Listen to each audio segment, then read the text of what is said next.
you ever think, how can I reach my full potential? Well, today, Nayna, executive coach and founder of Absolute Mind and Body, is going to walk us through how to do just that. With a background in sales, Phil now works with individuals and businesses on understanding the psychology that has driven performance and learning the tools of elite performers. Phil challenges your thinking, identify unconscious thought patterns, and helps you to gain full clarity on the projects and actions that not only move the needle, but will lead you to feeling more connected and inspired on a daily basis. Today, we discuss focus, emotional intelligence, and building habits. I've never done coaching before, and Phil really helped me think about things in a different way and see new perspectives, so I'm really excited for you also to gain the value that I did. So today we're going to be talking about how to maximize and reach your full potential. There's quite a few things that I want to get into, as I'm sure everybody at home is really desperate to make sure that they reach their full potential. So let's start with a big topic, which is focus, because if you don't have that focus, I think that's where you can maybe go off track and not necessarily stay on that one path and get to your end goal. And when we're talking about focus, the first thing that comes to my mind is procrastination, because I am the world's biggest procrastinator you will have ever met. I am so guilty about starting a million jobs at once and not just sitting down and finishing something. I know that you're really passionate about talking about procrastination, and you've got a bit of a framework for what really means procrastination and how we break that down. Do you want to share it? Yeah, for sure. So I'd start by saying I think everybody procrastinates. I don't think you're alone. Thank you. I don't think you're alone in Therapy that. session. But I think people, it typically comes down to three things really. Like, one is clarity.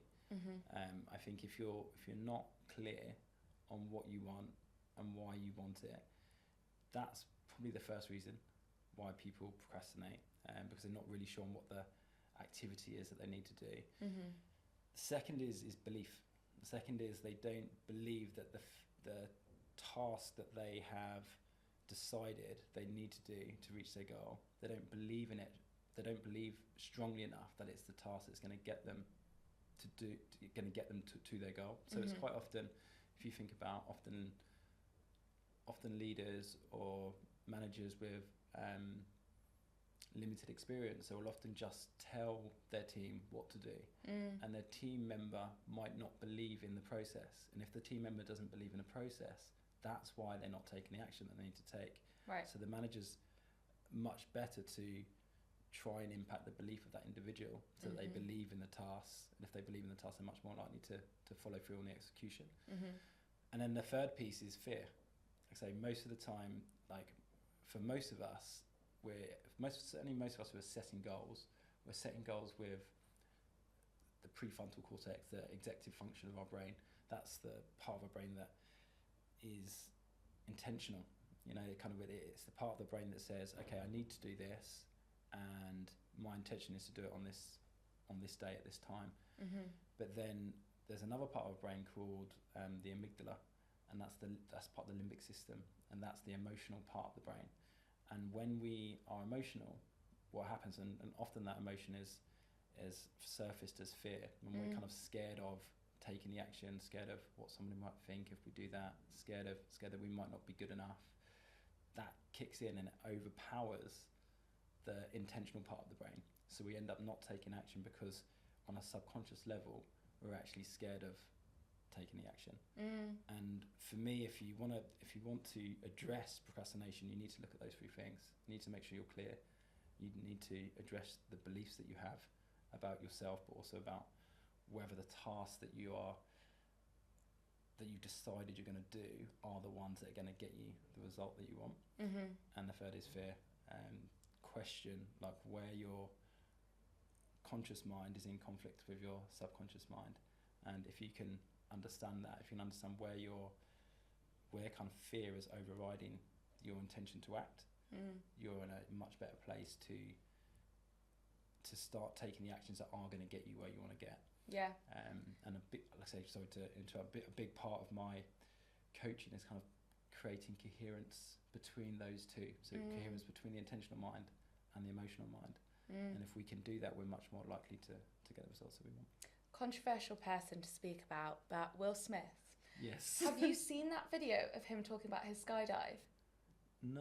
Because when you were talking about fear, I just remember this video so much, and it was amazingly put. But he had a great video where he was talking about his skydive, and he said that I was so terrified of heights, and the second that I was on the edge of the plane, just about to jump, I was hit with the most amount of fear. But then just before I was about to go, in that like limbo place of where you're pushing yourself off the edge, and I really have like just taken this a lot into life, because I know he's actually speaking about falling out of a plane, but metaphorically, when you're talking about doing anything in life or in work, he's like, as soon as I took that jump and I leapt, I came into this state of calm, and all of that fear just completely went, and I was in this euphoric moment where it just wasn't there anymore and it was gone.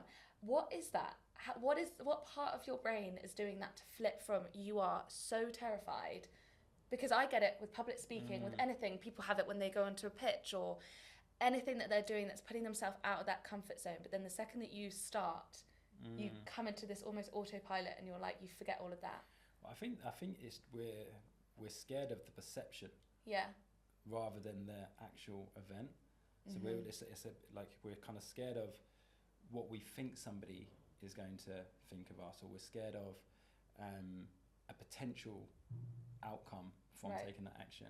But the reality is, once you start, that often doesn't actually happen. Yeah. So within moments of taking the action, you realise that there's actually nothing to be scared about. So often like anxiety or worry, they are thoughts about something that doesn't exist. They're thoughts about something in the future that hasn't happened. And I think when you kind of start to see that as anytime you're worrying about anything, really, like you're worrying about, like, it's just a thought that's in your mind in the future that hasn't happened yet.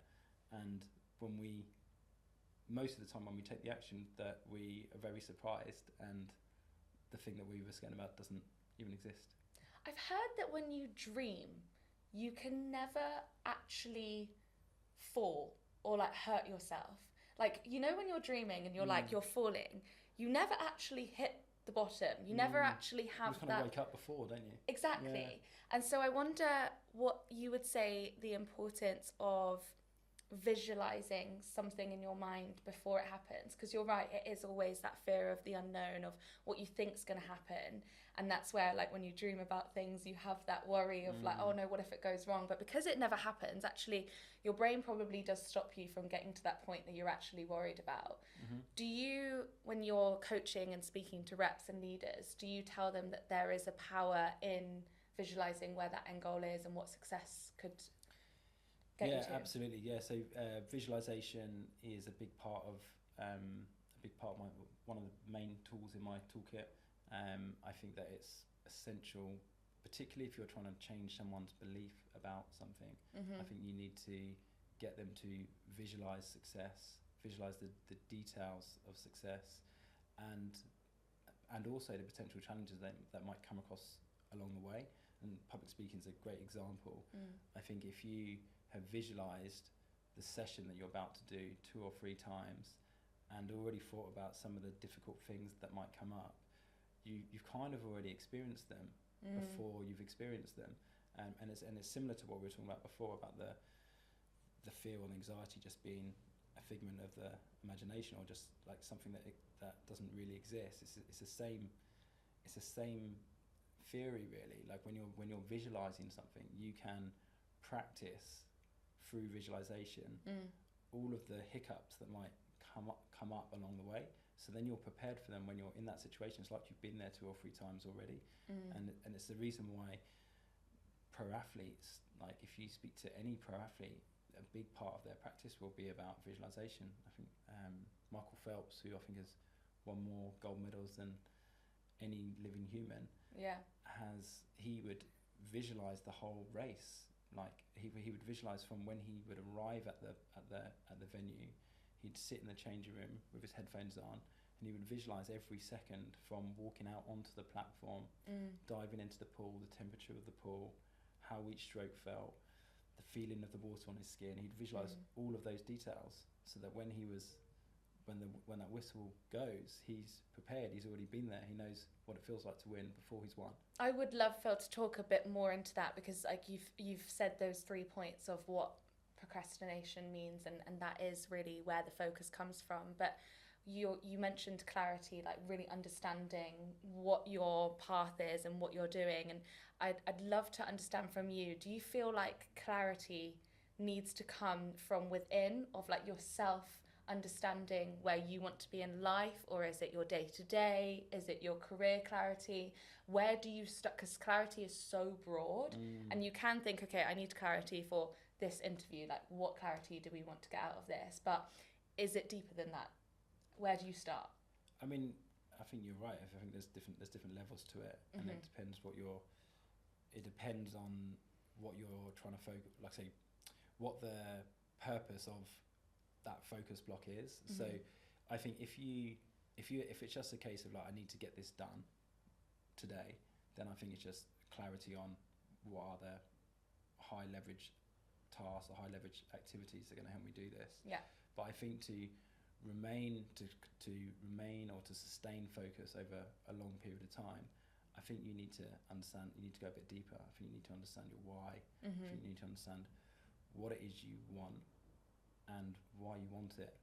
And I quite often talk about the goal behind the goal. I think if you can start to kind of, and I think we spoke about this when we were chatting before, we talked about the 5 levels of why. If you can start to really like pull back the layers of the onion and start to understand, well, why do you want that promotion? Or why do you want that increase in salary, or why do you want that new job, or why do you want that whatever it is that you want? And start to kind of strip it back a little bit and find out what's fueling that. What is it that you're going to get from that promotion, or from that pay rise, or from that change of life that you're looking for, and pushing people to get clear on that. Because often, if we want to sustain focus over a long period of time, we need something bigger than ourselves. We need to kind of connect our drive to something intrinsic.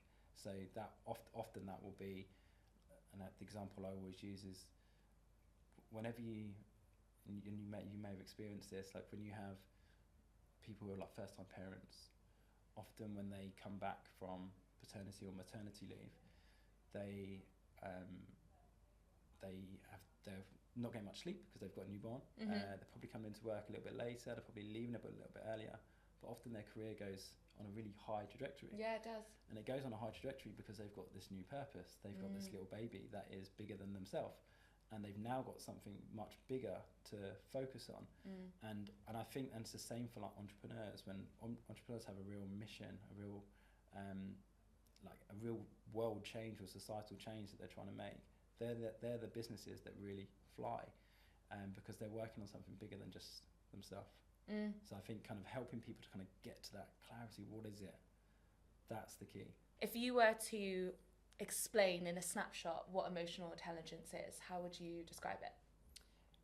I would say emotional intelligence is the ability to identify, navigate, and respond to your emotions in an effective and an intelligent way, but also to navigate and respond to other people's emotions in an intelligent way. So there's two parts to it really. It's, can you feel your emotions, interpret them, and respond to them effectively? And can you understand other people's emotions, interpret them, and respond to them effectively? Okay. Talk me through some examples. So if you were speaking to you're a leader, you're speaking to a sales team, and they're telling you about their day, you're talking to them, maybe you're doing a performance review or anything like that. If you're feeling something from them, how would you tap into that emotional intelligence to make sure that you're really warming to them, that they're feeling like you're supporting them? Yeah. I'd say the first part is presence. So just being really present with them. And presence really is the ability to understand how, I think before you can understand somebody else, before you can be empathetic to somebody else, you need to be able to understand your own emotions first. So for me, it starts with your own emotional awareness. Can you are you aware when you have emotion in your body? Are you aware when you're feeling anxious? Are you aware when you're feeling scared or fearful or any emotion? And are you aware of how that emotion is impacting what you say and what you do? That's the primary skill, and you need to understand that for yourself before you can start to help other people. Once you understand that, what you can then do is then you can then be really present for the person that you're with. And this is what makes a good friend, a good partner, a good boss, a good interviewer. You know, it's being able to sit in presence and listen and hear and see how what the other person's saying is impacting what's happening inside of you, how that's impacting your own internal world. And by doing that, you'll have a really good understanding of you'll be in a much better place to read how that individual sat opposite you is feeling. But if you're unable to kind of notice that in yourself, it's going to be very unlikely that you're going to be able to spot those nuances in somebody else. So I think there two doesn't work without one. You have to understand how to be present yourself before you can be empathetic to somebody else.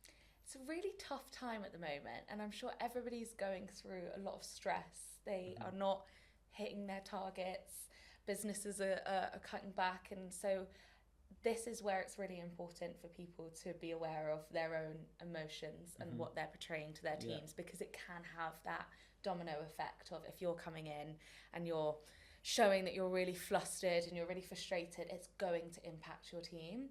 How do you advise, what tools can people do to make sure that they are still staying vulnerable, they're staying honest, they're not lying to their team of how they are, because it is important that we are authentic, but also being mindful of how it affects people too? I'd say the primary tool that you can use is the breath. So the breath is it's like your volume control for your nervous system. So if you think of like when you're feeling emotional, that's your nervous system in arousal. Okay, and your breath is your volume control to take your nervous system back into parasympathetic, back into its resting state. So if you're feeling super emotional, your best bet is to have some kind of mindfulness practice or breathwork practice where you slow the breath and you become aware of emotion in the body. You think about what emotion in the body is. You think about what emotions are. Emotions, it's essentially it's a change in physiology. So when we're feeling emotional, what we're actually feeling is a change in physiology. So if we're experiencing a faster heart rate, or we're experiencing our skin getting hotter, or our face getting red, that's what we're experiencing, and we're calling it anger or anxiousness or anxiety or fear. But actually it's just physiology. And I think when we can practice slowing the breath, controlling the nervous system and labeling that physiology, what happens is that the intensity of that emotion really, really calms. So emotion in the body will only be there for 90 seconds. So from a physiological perspective, it's only there for 90 seconds, and it only stays longer if we attach a story to what that physiology means. Okay. So if we just label the change in physiology as, oh right, heart beating faster, our skin getting hotter, very quickly the intensity of that emotion just disappears. So I'd say that's the first skill, is just kind of learning to label the emotion inside the body. What's going on? Yeah. And that really is how you regulate emotion. And I recommend this to anybody who suffers from kind of quite big emotional up and downs, or any emotion, whether they're big or small. Next time you're feeling frustrated, or next time you're feeling angry, sit with it. Literally sit with it and try and literally just close your eyes, slow the breath, and try and pick out the nuances of your change in physiology, what's actually happening in the body. And when you learn to do that, what happens is you become much more familiar with what frustration feels like, what anger feels like. So when frustration starts to occur a few days later, when it starts to bubble up in your body a few days later, you'll catch it much earlier, before it gets to that intense place where you then explode and say or do something you don't want to do. Right. You can flag it. You're like, it's coming. You can flag it because you understand what it feels like. You're like, okay, that's just a little bit of frustration kicking in, and you can change your environment so it doesn't get to a place where it overrides you. And that's really what emotional regulation is. It's just being able to kind of like observe how your physiology is affecting you, and that's I think if you can learn to sit with it when it's intense, you will pick it up much easier when it's less intense and quicker. From a selfish perspective, this is my therapy session. I'm being selfish here. I'm using you while you're here.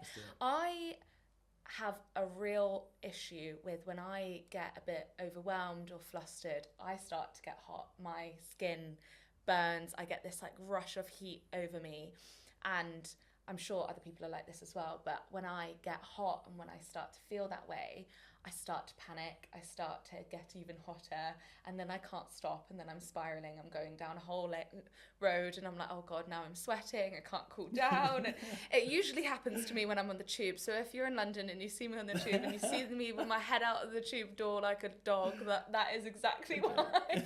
But I am really trying so hard to acknowledge it, and I sit there and I go, okay, Izzy, I feel it. I feel my skin starting to tingle. That's how it starts. I feel the blood rushing. I know that I'm getting a bit anxious. I'm starting to get hotter. And I'm trying to acknowledge that, which in my head, I'm like, why is it not stopping? But it's actually because I'm thinking of it, it's making it worse. And so I'm really trying to be like, stop thinking about it. But because I'm telling myself to stop thinking about it, I'm thinking about not thinking about it. And it's just this vicious cycle. And I wonder if this would help other people at home listening, but it kind of counters what you're saying of like acknowledging it. How do you make that stop then? So, I mean, the story is what is keeping the emotion in your body. That's the only thing that's keeping the emotion in your body, because our body wants to return to homeostasis within 90 seconds. Within 90 seconds of the emotion kicking in, our body wants to return to homeostasis. The only reason why it's still there is because of the story we're attaching to the change in physiology. We're going, this is happening again, this means this or this means that. And I have exactly the same thing, I would say, nearly every time I do any kind of public speaking. I've even had it a couple of times today as we're talking, and what happens is, like, for me, I experience similar, like my skin will get hot, I can feel my chest kind of like pounding a little bit harder, and literally just labeling it like that as I'm talking, just labeling it as, okay, skin's getting hotter, heart rate's beating faster, take a breath, and it goes really, really quickly. But you have to, as soon as you go, that's because she's not understanding what I'm saying, or she thinks that's not right. As soon as you create that story, then it just continues. Yeah. If you create that story, then it just becomes something that just overrides you, and then you can't do anything about it. And it's often, I experienced this a lot in the first handful of public speaking things that I did. Because of that rush of energy in my body, I would then perceive, like, if someone was kind of like frowning or kind of like looking, I would perceive that as, oh right, they don't get it, or this is not landing very well. Oh, it's the worst being here interviewing people. I'm like, what is this face meaning? You can't see what's behind. You don't see what's behind. We're only seeing the facial expression. We're not seeing what's behind that. And to be honest, what I experienced in those first sort of 5 or 6 public speaking gigs was that same person that was frowning at me would come up to me at the end and thank me for all the stuff that I shared in the workshop, and it just made me realise that was just my perception. It was just my perception was creating this change in energy in my body. And as soon as you take that away, as soon as you stop making the change in physiology about something, as soon as you just see it as physiology, it really does disappear really, really quickly. So I recommend that to anybody that suffers from that, is just to really practice just labeling the emotion, because if you do that, the intensity of the emotion will really will dissipate really quickly, and then you can start to investigate what's fueling it. And I talk about regularly in the workshops that I do, I talk about this model. It's called the iceberg model, and essentially it's a model was derived by a guy called David Rock, who's a neuroscientist and he's also a performance coach. And if you imagine an iceberg, and above the waterline you've got behaviours and results, and below the waterline you've got emotions, thoughts, beliefs and perspectives. And most of the time when we're trying to get a new result in our life, we focus solely on the behaviours, and so do most leaders. When they're trying to get the best out of their team, they focus mainly on the behaviours. I need you to change this behaviour so that we can get this result.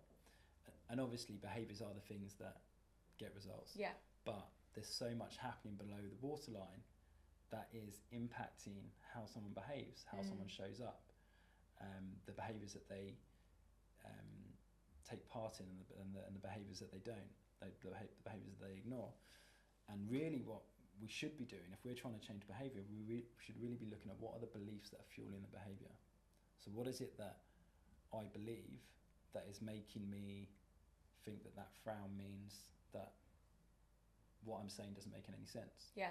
And when you start to question that, you can start to create more positive beliefs that change that perspective to, that frown means, she's just computing the information that I'm talking about.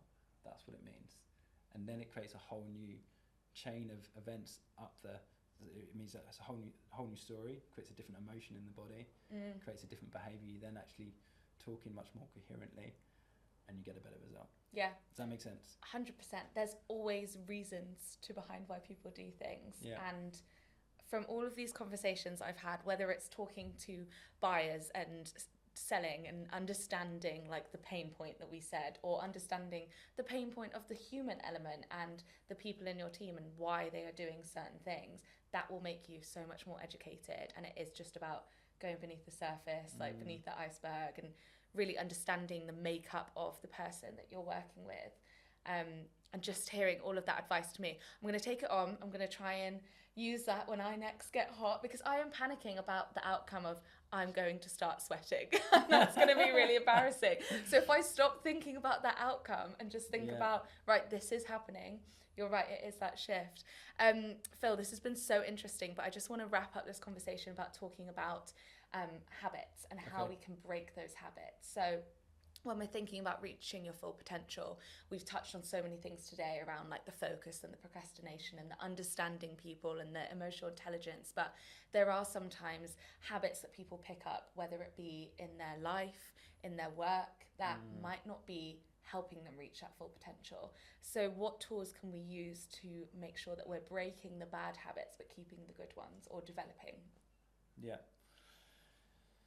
I mean, there's many. Where to start? So I think a lot of habit or a lot of behaviour comes down to identity. So I think how we identify determines how we behave.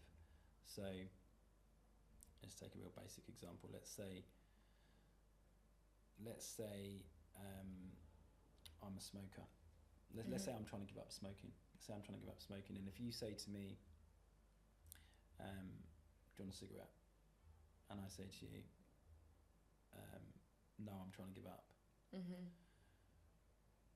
And then you offer the next person a cigarette. This person over here is also trying to give up smoking. You offer him a cigarette and he says, no, I'm not a smoker.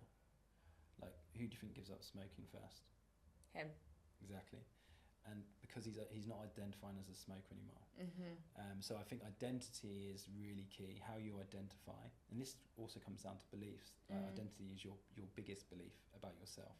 So it's the same. If you think about the identity is at the bottom of the iceberg with the beliefs, however you identify will determine the actions that you take. So I think the first one is identifying as the person that you want to become, and then adopting the habits of the person you want to become. That's the first thing. You asked me about breaking habits. I would say the first thing is environment design. So I think the reason why people do things that they don't want to do is because their environment is conducive to it. So if you're if you're trying to lose weight but you've got lots of chocolates and crisps in the house, then it's going to be really difficult for you to. That willpower. It's going to be really difficult for you to lose weight. Yeah. So I hate going home to my mum's house. She's just got a whole snack cupboard. I'm like, stop. It's not helping. Or an example for salespeople. If you're you just showed me, you just gave me a walk around the office here. If you're on a bank of desks with 6 other people making sales calls, you're much more likely to make sales calls than if you're sat at home on your sofa with your dog and a cup of tea every 5 minutes. You know, you're much more likely to be on the phone if everybody is doing it together. Like, it's just about creating it's about kind of creating environments that are conducive to what you're trying to do. You could kind of create a consequence for continuing with a bad habit. Like, you could make a bet with someone, for example. You could create a fine, like some kind of consequence that means if you do it again, then it's going to cost you this, it's going to cost you that. We have that here with goals, where we set ourselves goals for the week, and if we don't hit them, then we've got to put a £5 in, and then at the end of the quarter we can all go out and go shopping and all spend it together, and it's just a great way of being like, oh, who's got the most fivers in the jar? But you could do the same, the other side of habits, and making sure that you're having that accountability partner, I think, is so important, and it just means that you're in it together. It's really tough sometimes when you're doing it by yourself because you feel alone.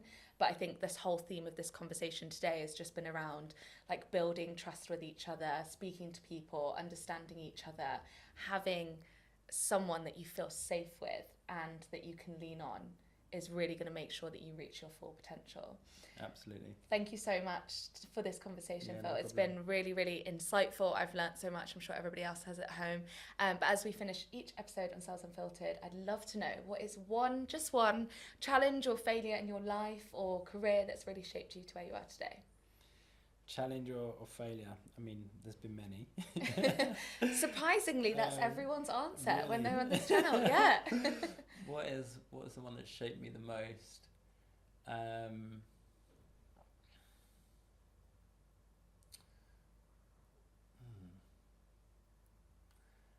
To be honest, I think my last corporate job was probably the one that has shaped me the most. So when I left LinkedIn, so I worked in sales for 12 years, 12 and a half years. And when I left LinkedIn, I thought, you know what? When I left, I thought, you know, I'm not going to take another sales job. I want to do my own thing. Yeah. And then last minute, I decided to take one more sales job. I got a really good offer from, I won't name the name of the company, but I got a really good offer. And can we see it on your LinkedIn? You can probably see it on my LinkedIn. Also, Optimizely they gave me a really good offer. Yeah. I had like quite a big guarantee, and I thought, you know what, let's do this last one, give it one last stint. And I think going into something knowing that it's not what I really wanted was a big lesson, and one that I will never do again. It was because I think when you go into something knowing that it's not something that you want long term, I think you can kid yourself that you're working hard or working smart, but you're just going through the motions. And I think the biggest lesson I've had, I mean, from that experience, but from life, is to just follow what is really important to you, follow what really lights you up, because when you do that, you will naturally be good at it, and you will naturally be motivated, and it won't feel like work anymore.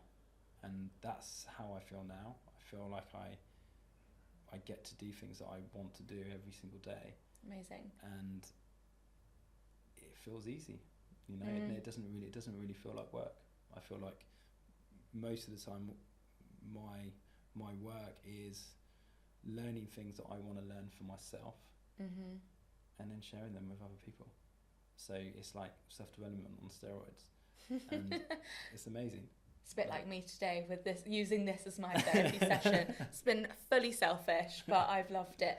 That is so important. I've had conversations with people on this channel about like loving what you do, and if it doesn't feel like work, you get up every day, you're actually excited to do it. It's just gonna help change your whole outlook on life and your motivation and reaching your full potential. And I just think it links so nicely to what this topic of conversation has been today. So well done for taking that jump and for doing something that you want to do and actually going for it. So can't wait to see where Absolute Mind Body goes. Looks like you're absolutely smashing it. And thank you so much for appearing on the channel today. Thank you for having me. Thank you so much for listening to this episode of Sales Unfiltered. If you enjoyed this conversation, I would love for you to hit the subscribe button. And if you're feeling extra generous, leave us a quick review. See you next week.